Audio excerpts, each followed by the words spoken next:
Hey everyone, it's Jacob here with another video. Today I want to talk about the 3 diminishing leadership behaviors that you need to watch out for. This actually comes from Liz Wiseman.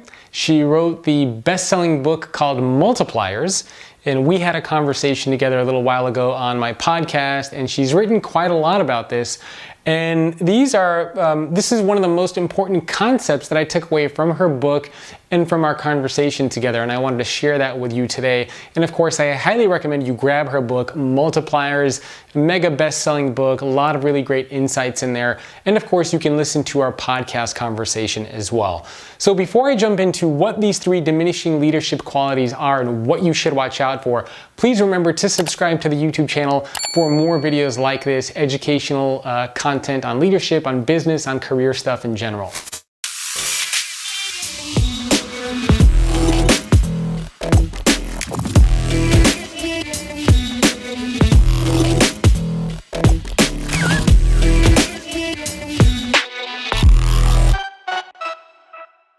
So what are these 3 leadership behaviors that you need to watch out for? Well, first, diminishing means, in Liz's book, she talks about multipliers and diminishers.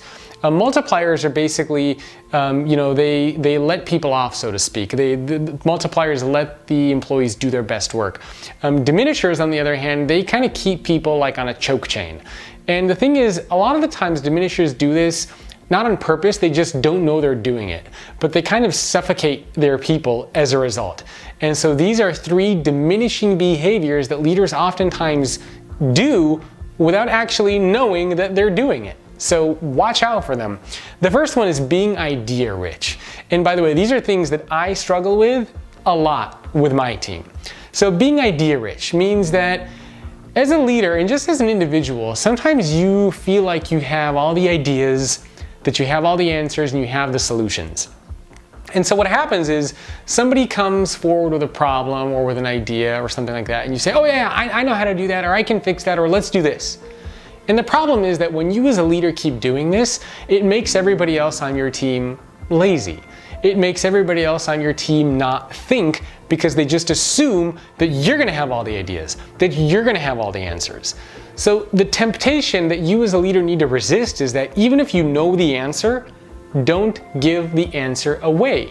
You want those around you to be able to think critically, to come up with their own ideas and their own solutions before you step in. And again, I struggle with this all the time, because when we have my team meetings and somebody will oftentimes ask a question and I know the answer, but instead of giving the answer, I have to say, well, that's a really interesting question. What do you think we should do? Or how would you approach this if you were me? And so I try to get my team to think critically without just saying, oh yeah, do this, do that, X, Y, Z, and it'll be done. So being idea rich, when you keep giving everybody all the answers, that diminishes those around you. Second thing is always being optimistic. And Liz says that especially now, with COVID, with everything that's going on in the world, this is an important thing to watch out for. Because sometimes things are tough. And as a leader, and I struggle with this in my personal life actually, because I tend to always be optimistic, and sometimes my wife will just say, can you just be upset with me? Or can you just be down with me? Because I always try to look at the positive side of things.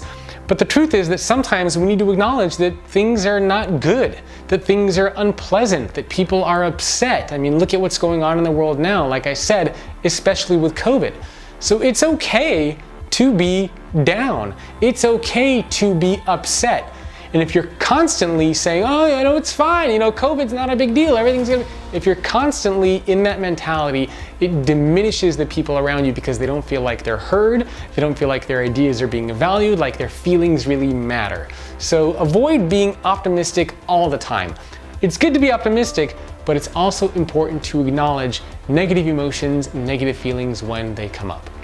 The last behavior is rapid responder. Again, something I struggle with. And Liz actually shared a story with me when we had our conversation, and it's basically the same story that happens to me all the time.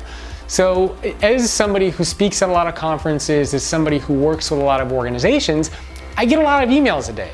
And sometimes I'll get emails about, hey Jacob, can you send over pricing options or send over a contract? We know we want to work with you. And First of all, I try not to check email that often. I check it once a day at 4 o'clock. But sometimes when I do check that email, my immediate tendency is respond right away, respond right away, respond right away. But I have somebody on my team who takes care of that stuff for me.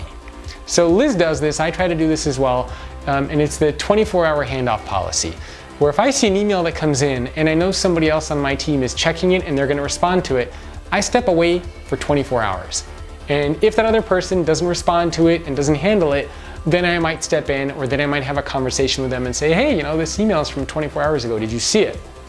So avoid being that kind of the rapid responder, where somebody asks something, you're like, I know the answer, like, do this, do that, do that. You don't want to be that kind of a person, because that diminishes everybody else around you. So you need to make sure to give time to your people to figure out the answer. Give them time to find a solution. Give them time to fix whatever happened. It's very easy and it's very tempting sometimes as a leader to just jump in and say, hey, fix that, fix that, fix that, like constantly going around finding all the mistakes. Give your team an opportunity to find the mistakes, to fix any errors, because that's their job. That's what they should be doing. And if you constantly smother them, that is diminishing. It keeps them on that choke chain, which is not something that you want. So these are the 3 behaviors of diminishing leaders. And again, it doesn't mean that these leaders are bad people, because oftentimes leaders and we as individuals don't even realize that we're doing this.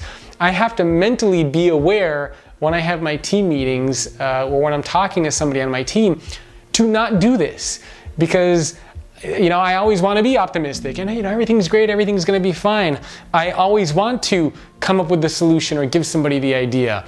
And I always want to respond right away when something comes up. So I have to remember to not do those things, because I don't want to suffocate my team. I don't want to keep them on that choke chain. I want them to be independent. I want them to be autonomous. I want them to be creative, and I want them to be productive. So make sure that you as a leader are avoiding doing these 3 things.